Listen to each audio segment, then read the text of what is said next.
What is up, guys? JayzTwoCents here, coming at you with a refresher commentary about AMD versus NVIDIA and what you should pick and why, how to choose, and God forbid, how to figure out this entire mess that is the market of graphics cards today.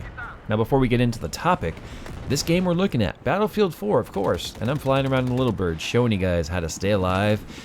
And no, I'm not going to break out into John Travolta or start doing disco, staying alive. No, we're not going to do that. We're going to go ahead and keep this professional. At least semi-professional, because this is me we're talking about. Anyway, AMD versus NVIDIA. There's a couple of things I want to put out there right now, because I know this video is going to be out for a while and it's going to get quite a bit of views. At the time of making this video, Mantle is only available on GCN architectured cards on the AMD side.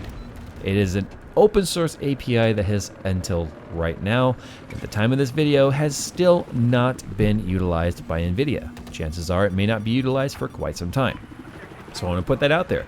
If you're watching this video out in 2015 or 2016 or 2198 because it was in some time capsule, yeah, we still use computers back here, bro. Anyway, it is one of those things that is not available. I haven't been drinking, I promise. It is not available on NVIDIA yet. Now, I just want to kind of put out there, I think it'd be crazy for NVIDIA not to utilize the Mantle API, because it does perform a lot better than DirectX when it comes to CPU utilization. It allows you guys to use lower end PCs without bottlenecking your graphics card nearly as much. But we're not going to talk a whole lot about Mantle in this video because it's one of those things that's still too new, and I'm still not as first-hand experience on Mantle as I'd like to be, so we're going to go ahead and save that topic for another video. Now, when it comes to buying graphics cards, what should you pick and why? Well, of course, there's the golden rule and the golden question you have to ask yourself before you even consider the answer, and that is, what are you going to be doing with your graphics card? Are you going to be playing 1080p gaming? Are you going to be playing high-end gaming at 1600p or even 4K? Are you going to be doing any sort of video editing or Photoshop or anything intensive that's going to be using the GPU acceleration and assisted rendering? Or, God forbid, are you going to be doing cryptocurrency mining? Why do I say God forbid? Well, guys, you've sort of jacked up the market. And what do I mean by that? Well, when I made my video back in 2012, Bitcoin mining, it was around, but nobody was really paying much attention to it. No one cared. You guys were kind of just a little elite group that did your own thing. And then you guys realized that AMD graphics cards really kicked ass at doing your mining. And so you guys started buying them up. Buying 1, 2, 3, 4 cards at a time. Eating up the entire market, creating a supply and demand situation where AMD just couldn't keep up with manufacturing, companies were running out of stock, and prices were going up. So what has happened? Back in 2012, I would have told you in a heartbeat, AMD graphics cards are the better bang for the buck. 2014, I would tell you that's not the case. I would tell you they are overpriced based on their gaming performance, because they've somehow turned into a cryptocurrency mining piece of hardware, and gaming became secondary. That's just really disappointing, because with Mantle launching and only being available on AMD cards at the time of filming this, the world has just not really been able to experience it because the cards are too expensive and too hard to find. Now, I know some of you are probably already yelling at your monitor going, well, wait a minute, in my country, the NVIDIA stuff is still more expensive than AMD by like a lot. You know what, guys? I'm not everywhere in the world all at one time. I'm not God. I can only tell you what things are here in the United States. And in the United States right now, the AMD cards have inflated by at least 20% on the price. For example, when the R9 290 launched in October of 2013, it was about $399, a $400 graphics card that was competing with NVIDIA's $650 GTX 780. Notice I didn't say Ti. We're talking about the base clock 780.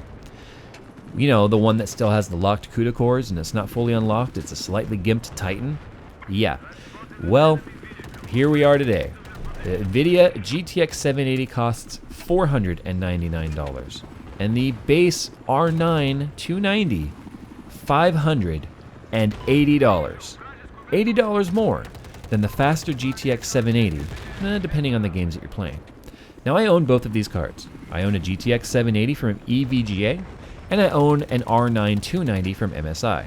The R9 has the gaming cooler on it, which gives it better cooling, and the EVGA was a stock cooler, a reference cooler, but it now currently sits on water. Now, how did these two cards compare when they overclocked?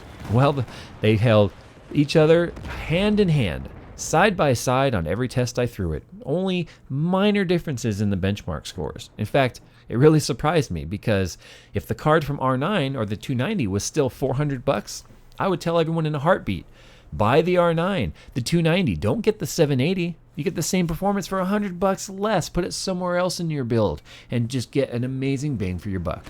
Well, today that card is $80 more than the 780, and there's no reason to spend more to get a card that's hard to keep in stock, hard to keep cool, and has really just become appealing to cryptocurrency miners. Now, with Mantle being thrown into the mix, again, I can't talk too much about Mantle. I can tell you that the cards are going to get a little bit better than some of their AMD or NVIDIA counterparts if the API is being utilized by the game developers, which more and more are. Now, when it comes to bang for the buck, it's really difficult to suggest AMD. For instance, an AMD R9 290X is nearly $700 at the time of filming this video, and the 780 Ti is $50 less than that, and a lot more powerful than the 290X when it comes to gaming in every aspect. Now, if you're going to be doing rendering or assisted rendering like I'm doing right now, I'm using my GTX 780's accelerated or the graphics processing unit, the GPU, to do real-time playback. Absolutely lag-free and flawless. Now, AMD has OpenCL, which I've used it. I've plopped the 290 in this build just to kind of see how they compare, and it's good, but the rendering times suffer a little bit compared to the 280. But, you know, when you have slower rendering and you've got to keep rendering in mind like I do, it didn't make sense to put the 290 in my build full time. I had the choice. I could have put a water block on either one. I chose to do the 780 because I looked at the big picture and said, I'm playing games, obviously, like you see in this video, but I do a lot of rendering and stuff as well, so it made sense to go with the cheaper card that had better performance for me. Now, maybe you guys just really like AMD. There's nothing wrong with that, but keep in mind, you are going to be paying more for ultimately a little bit lesser performance in the end. And to me, that's just not a fair trade-off. That might be considered fanboyism, which is going to cost you a little bit of money just because you want to have 3 letters on your graphics card that say AMD. Now, the vice versa kind of goes for NVIDIA, because another topic is 780 Ti versus 780. I personally feel that the 780 is a better buy.